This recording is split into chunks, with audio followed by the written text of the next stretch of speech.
In the early 90s, both Scorsese and Spielberg released a film that helped reinvent their image, Cape Fear, a psychological thriller that got the blood pumping more than ever before in a Scorsese film, marks the high watermark in terms of profit for the director at the time, proving that he can do more than prestigious adult films. This sowed the seeds for subsequent higher budget projects such as Casino and Gangs of New York, propelling the director to the position he is in today. While Scorsese was stepping away from prestigious lower budget art films that made little money, Spielberg was moving in the opposite direction. The 1994 release of Schindler's List saw Spielberg step back from high-octane box office hits to make a slower, more somber film. To this day, Schindler's List routinely ranks among Spielberg's best. However, not many people know that the directors actually swapped these films, with Spielberg originally slated to direct Cape Fear until trading it for Schindler's List with Scorsese. Speaking at the time, Spielberg stated that he simply wasn't in the mood to direct such a film after bookending the family-friendly Indiana Jones franchise with The Last Crusade, and so offered it to his friend and fellow director Martin Scorsese. This kind of crossing of the streams between two directors is an interesting footnote on two distinguished careers. Such careers form a fascinating contrast when compared. Despite being revered for different reasons, the two share similar high and low points. In examining their divergent career paths, we can shed light on how directors can come to prominence, and with both continuing to release films today, we can gain a greater understanding of their influences extending into the modern era. The pair both rose to prominence in the 70s amidst the new Hollywood movement. Scorsese's first feature film was Who's That Knocking at My Door in 1968, an indie film made with his fellow students, editor Thelma Schoonmaker and actor Harvey Keitel. Both would become long-time collaborators with the director. Schoonmaker aided in all of Scorsese's films since Raging Bull and winning 3 Oscars herself. But it wasn't until 1976 that he skyrocketed to fame with the release of Taxi Driver, a film which needs no introduction. Taxi Driver established Scorsese as a filmmaker with a truly original vision, his films having an edgy feel and an in-your-face style. He proved to be a very talented director, but often failed to reach mainstream appeal, making little splash at the box office. In contrast to this, when Spielberg arrived in the public consciousness, he broke through the ceiling, instantly asserting himself as a profitable filmmaker. While Spielberg began filmmaking in the new Hollywood era, he is also partially responsible for ending it. His 1975 release of Jaws set a new box office record worldwide, becoming the highest grossing film ever at that time. This unprecedented commercial success eventually led to the return of studio dominance and the end of the new Hollywood movement. With Jaws, Spielberg established himself as a profitable director and soon released high-budget projects like Indiana Jones and E.T. Spielberg has beaten the record for highest grossing films of all time worldwide 3 times, with Jaws, E.T. and Jurassic Park. In the 70s and 80s, despite being the king of the box office, critics were reluctant to view his films as prestigious or adult, unlike Scorsese. While still receiving broad critical appeal and becoming fan favourites, Spielberg primarily released family-friendly blockbusters, making little waves in art house circles. Although following opposite trajectories, the pair share similar patterns along their rise to prominence. It was during this time that the industry was undergoing a transitional period, moving from classical to new Hollywood and seeing young American directors asserting themselves as the new faces in the industry. Fellini's Amarcord and Bergman's Face to Face failed to receive Best Picture nominations in 1976 and 77 respectively, despite receiving critical acclaim and being helmed by 2 well-regarded foreign directors.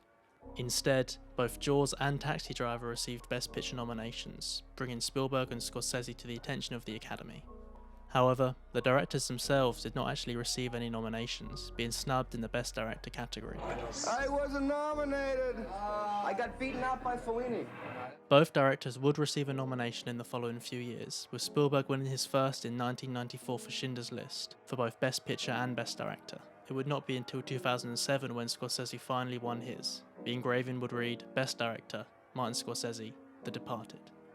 This award would be presented to him by his 3 friends and fellow new Hollywood directors, Francis Ford Coppola, Spielberg, and George Lucas. To this day, Spielberg has 3 Oscars, 2 for Schindler's List and 1 for Saving Private Ryan. Scorsese's award for The Departed remains his only Oscar win.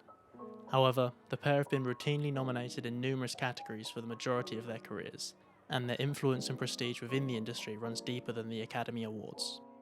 Both suffered their biggest setback following their breakthrough in the 70s. Spielberg's little-known 1941 and Scorsese's jazz musical New York, New York failed to live up to their previous films. Hot off the press from the success of Taxi Driver, New York, New York was a box office failure, making a measly $16.4 million. Taxi Driver made almost double. In Peter Biskin's book, Easy Riders, Raging Bulls, he suggests that Scorsese's cocaine problem was a major factor in the film's failure. with the director lacking control over the improvised dialogue. Scorsese intended the film to be a break from the gritty realism he'd become known for, relating it more to classical Hollywood than New Hollywood. In this aim, he designed the film sets to be artificial looking and the storyline more clean cut. I would love to be able to try to make a picture that encompasses not only the music of the 40s, which is the first music I heard, but the movies of the 40s, that is, the look of the 40s. The film received a mixed critical response. A review for Time reads, "If this movie were a big band arrangement, it would be a duet for a sax man and a girl singer, but with the soloist in a different key from the band." And the consensus on Rotten Tomatoes describes the film as a queasy mixture of a swinging musical style and hard-bitten realism. This 1977 follow-up to perhaps Scorsese's best-known film certainly fell short of what he would have hoped. 2 years later, Spielberg joined Scorsese with the lackluster 1941, a comedy set in LA during the wake of the Pearl Harbor attack. Despite earning $90 million worldwide, turning a respectable profit for any other director, it was referred to as a box office disaster, as it didn't earn nearly enough as Jaws or Close Encounters of the Third Kind. The film also received a less than ideal critical response. Roger Ebert gave it 1.5 stars, writing that the film feels forced together chaotically, as if the editors wanted to keep the material moving at any cost. The movie finally reduces itself to an assault on our eyes and ears, a non-stop series of climaxes, screams, explosions, double takes, sight gags and ethnic jokes that's finally just not very funny. According to Jack Nicholson, Stanley Kubrick told Spielberg that the film was great, but not funny. In 1990, Spielberg admitted that the failure of 1941 was one of the biggest lessons of his career, citing that his personal arrogance had gotten in the way after his previous runaway success.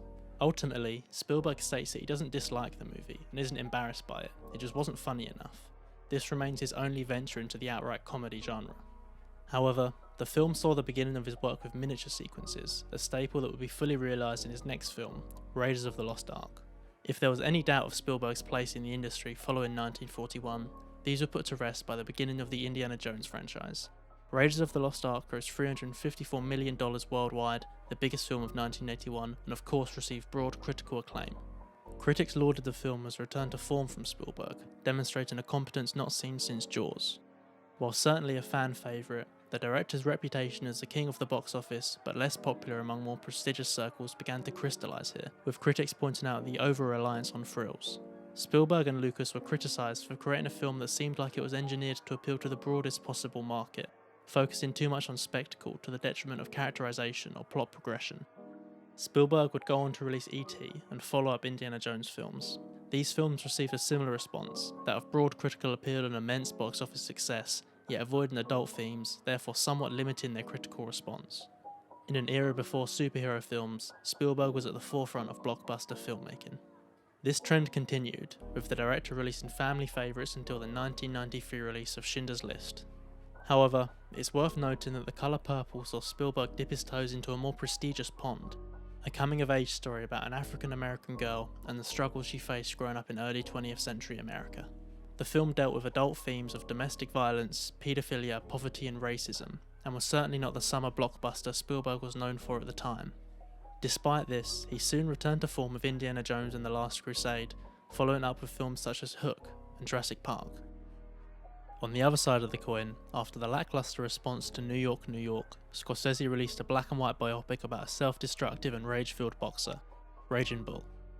Reuniting with De Niro, the 1980 film embraced what Scorsese had become known for, that of a gritty tone and adult themes.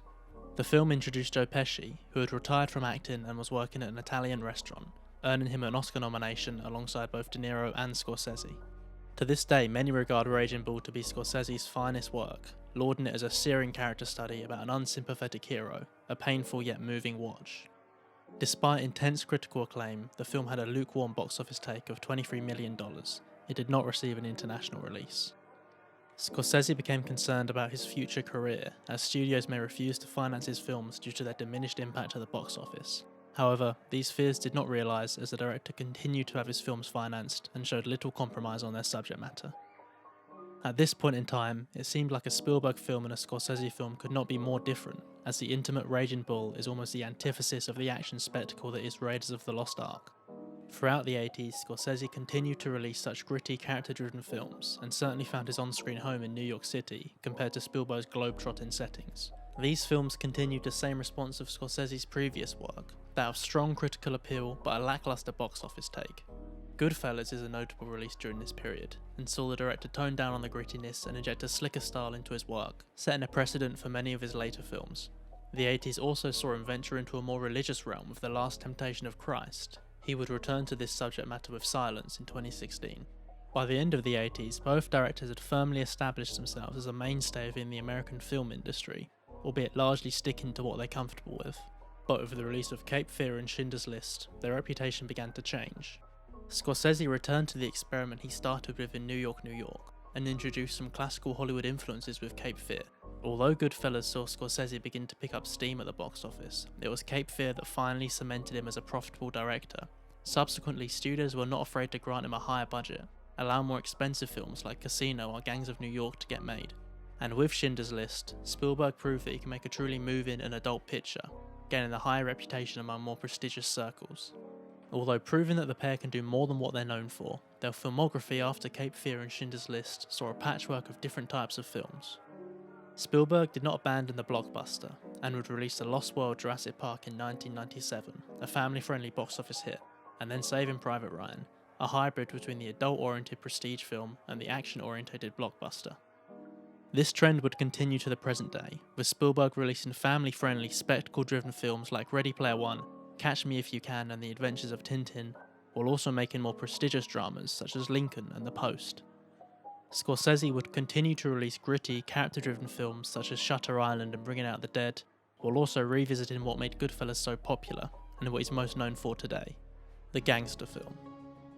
These films would often have a narrative that spans many years and a large cast of characters. These large-scale rise and fall stories include The Wolf of Wall Street and The Irishman. He's begun to move away from New York City as a location for his films, setting them in other American cities, or even more exotic locations such as Japan or the Himalayas. It's clear that both directors have had a distinguished career, from humble film students to juggernauts in the industry. Throughout this video, I've attempted to categorize their films into distinct patterns and styles.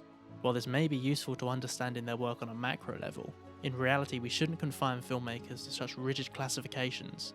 The individual film should stand alone as a work of art that numerous people have worked on, not just the director. While a watershed moment in film history, the impact of the New Hollywood movement has been somewhat lost over the years, with studio dominance returning and uniform widest possible appeal blockbusters becoming the norm in mainstream cinema. However, Scorsese and Spielberg stand as two of the most successful and influential directors from the period, and both seem to be immune to the demands of modern studios, still making films because of their passion for the art form rather than any profit-driven motives. Both of these guys have earned a relaxing retirement, yet seem more active than ever.